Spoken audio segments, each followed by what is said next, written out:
Good morning. It's December 9th, 2019, and we're going to change things up again today. You can see the old winter desk has been shuffled around, and I've given up my security blanket, my little notepad, temporarily. I will bring it back if I feel like I need it. But today I am going to tackle a subject that I do so with fear and trepidation. And why would I be a little cautious? Well, I'm bound to make everyone unhappy, or at least a lot of people. We're going to talk about what is going on in the church worldwide this morning. Just before we do that, I would like to make a public disclaimer. This content is intended for mature audiences. This is adults talking to other adults. And so if you are a child and you would like to view this content, please go get your mom and dad and sit down together to view it. Thanks very much. Let's go.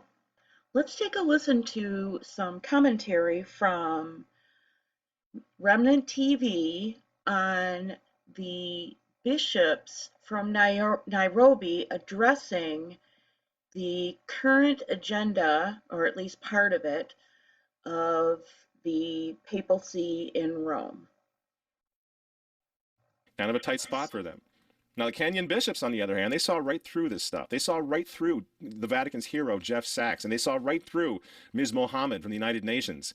These good African shepherds defended their sheep, right? They had the courage and the grace and the faith to defend their sheep against the United Nations game plan, which, by the way, is no longer about forced abortions or forced sterilizations, because that wasn't working too well. So there's a new population controlling agenda from the United Nations, and that is to brainwash women and girls everywhere. But what we're doing actually is in Ghana and a whole host of countries, we're sending young women out there in their early 20s with cell phones, and they can track and go door to door and find out from women, were you taught about contraceptives? Was it voluntary? Did you have access? So I can now will be able to get data every month about contraceptive use.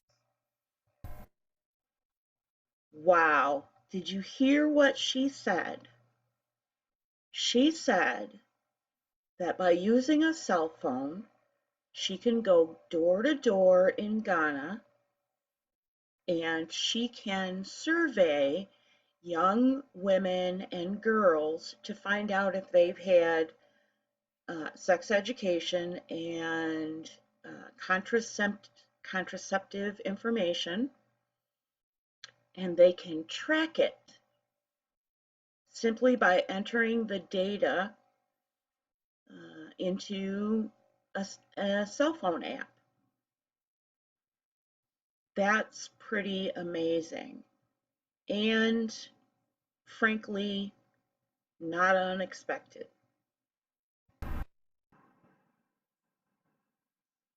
And here's where it gets interesting. What they want to do is they want to integrate family planning, read contraception and abortion. They want to integrate this into primary public health care. You see how it's going to work? And this is they need to do this, and they also need to overcome cultural and religious taboos, so say they. In other words, Christian morality, and they need to spread the new contraceptive technologies throughout all the world, but especially in Africa. This is what the Sustainable Development Goals are all about, for anyone who will just simply Google it and read what they're really up to. And again, the African bishops said no, essentially no, to the Sustainable Development Goals. Why? Because Nairobi was obviously supported by the Bill Gates Foundation, by the International Planned Parenthood Federation. This wasn't hard to find out. They knew it. The International Planned Parenthood Federation was there. The UN Foundation, something called She Decides was there. All the pro-aborts were there backing this thing. Why?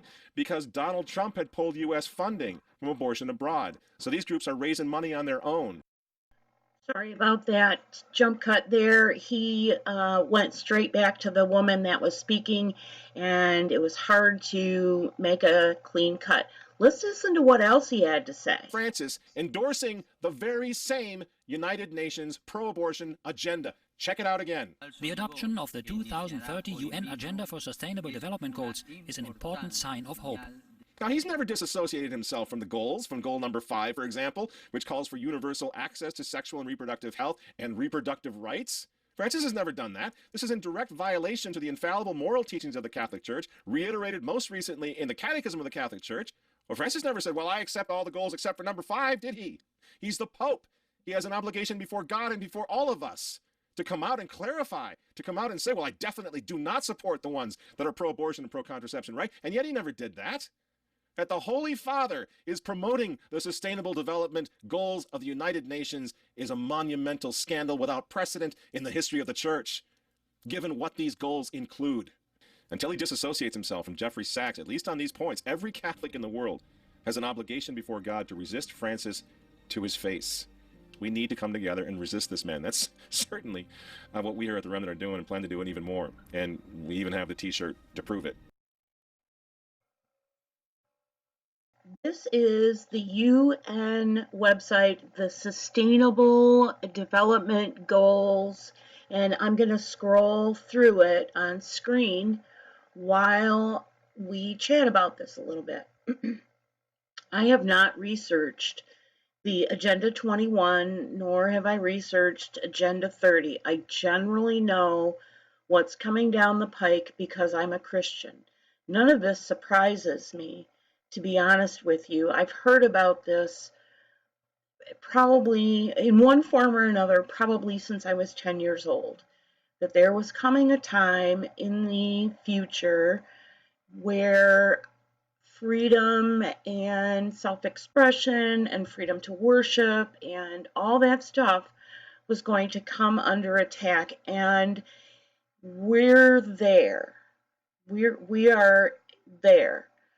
And so as we look at the website scrolling on the screen, there are some sustainability goals that we're just going to look at. I'm going to stop this for a minute and reload this cut so we get all the graphics. There's one that's not showing up, and there it is. So let's take a look. The first goal is no poverty. The next one is zero, oh my gosh, hunger, sorry.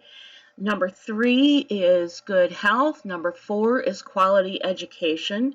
Number 5 is gender equality. I can't see 6 or 7 because it's already scrolled up. 8 is decent work and economic growth. 9 is, I can't read these because they're too small on my editing screen. Nevertheless, all these goals sound good, but what they sound like isn't exactly what the writers of these policies mean. This is doublespeak, as we've heard in the clips from Remnant TV. So why am I bringing this to your attention? Especially those of you who have followed me for a while. When I used to do news and commentary, you know that I am considered a Protestant Christian. Why would I bring the mess in the Catholic house to your attention? The simple truth is there are many, many, many Catholics who are our brothers and sisters. They believe in the divinity of Christ and the salvation that Christ brings.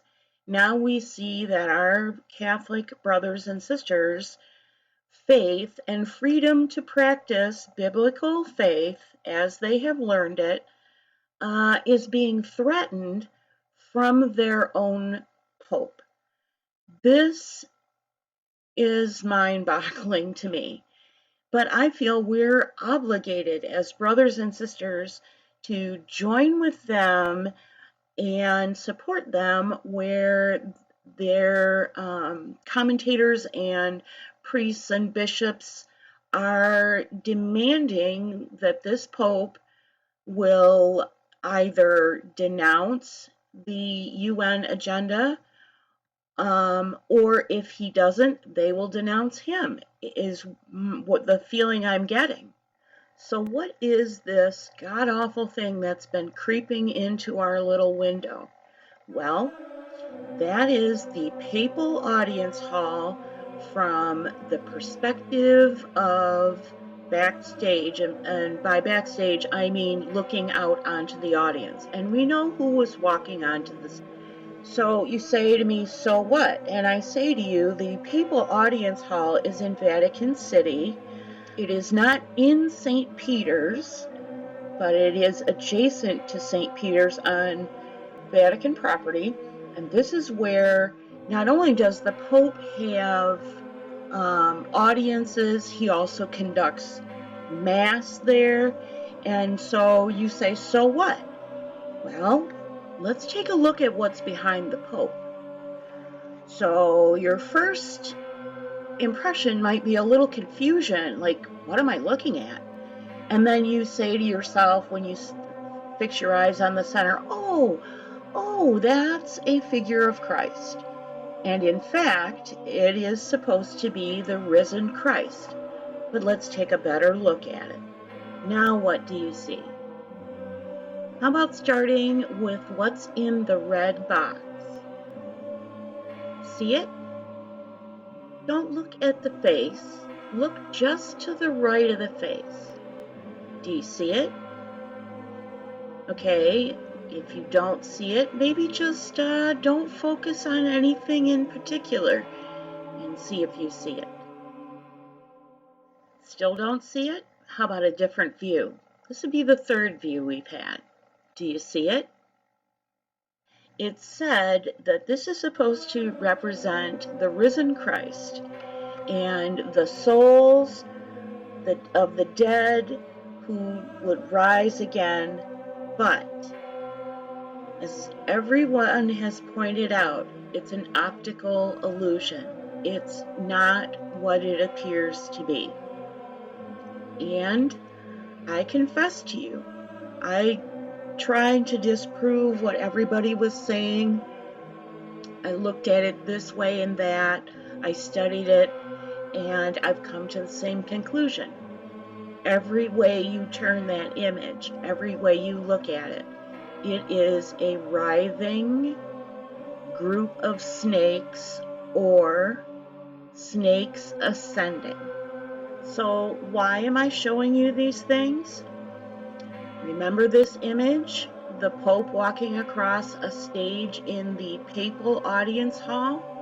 This image is where the so-called Vicar of Christ receives thousands of people. And the way this is laid out, behind him, from our perspective, we're looking out from that massive statue. But he can sit apparently at the other end where he's framed between the fangs of a snake. Don't believe me? Google it yourself. Go to whatever image bank, Vatican image bank, somebody else's image bank, and look at these images. Look at the ones from the outside and tell me this is not a serpent's head. Just go ahead and do it. Prove me wrong. And that's why I decided to tackle this subject. There's also been a case of out and out idolatry in not in Vatican City, but in one of the churches just outside of Vatican City, where a pagan idol was brought in the name of unity, in air quotes, and it was a naked figurine called the Pachamama. And the Vatican fumbled this ball so badly, it's laughable. First, they had, the explanation was that there were two of these idols sort of facing each other. Naked women, profile view, ginormous bellies. And so the Vatican said, oh, it's when Mary went to visit her cousin Elizabeth and they were both pregnant. And that just created a huge uproar, bigger than the one where it was just a pagan idol, because now there were two. Then they said, oh, it's Mother Nature. And now, since that happened in October, and it was part of the Amazon Synod, traditional Catholics have come out and called this Pope everything up to a heretic. And I feel as a Christian, it's my responsibility to stand with them. I've been sitting on these photographs for a very long time, and now's the time for me to do this broadcast. If you are Catholic, especially if you are one of my Catholic friends or family, know this. I pray for the sincere conversion of your Pope, that he would stand at the head of your denomination as a representative of Christianity. That's all I have for you today. I hope that you had a restful weekend, and I will see you very soon.